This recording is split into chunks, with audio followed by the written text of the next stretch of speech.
Acting Attorney General Matthew Whitaker made a big announcement today. He said that Robert Mueller's Russia investigation is close to ending. The first time a justice official has said that, and Whitaker is the highest-ranking official overseeing that probe. Also tonight, Roger Stone, who was indicted last week by the special counsel, is now saying he may cooperate with the investigation. Jeff Pegues has more on this.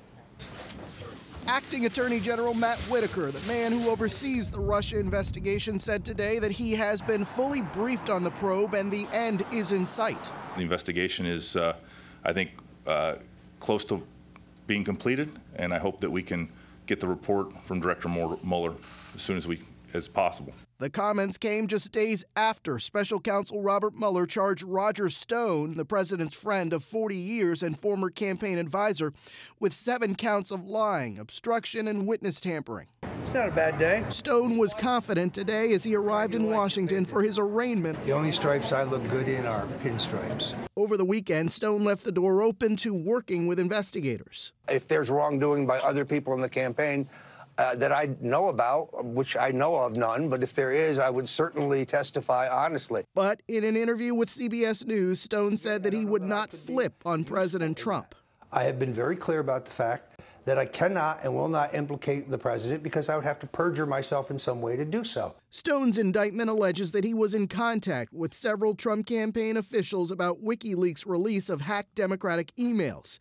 Scott Frederickson, a former independent counsel, says the president should be worried. The tantalizing question in this indictment is whether it was the president who directed a senior campaign official to be in contact with Mr. Stone about whether there was going to be more of the Russian-hacked emails from the Democratic Party. Today, White House Press Secretary Sarah Sanders denied the president's involvement. The more that this goes on, the more and more we see that none of these things have anything to do with the president.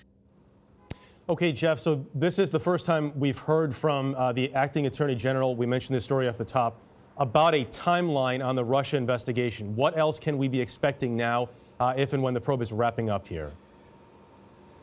Well, it may be nearing an end, but there is still a lot for the special counsel to do. Obviously, Roger Stone case is just beginning, although that could be handed off to other DOJ lawyers. Paul Manafort still has to be sentenced, and Robert Mueller has to produce his final report. Also today, we found out that Michael Cohen, the president's former personal attorney, has agreed to testify on Capitol Hill behind closed doors next week. Jeff. Jeff Pegues, thank you very much.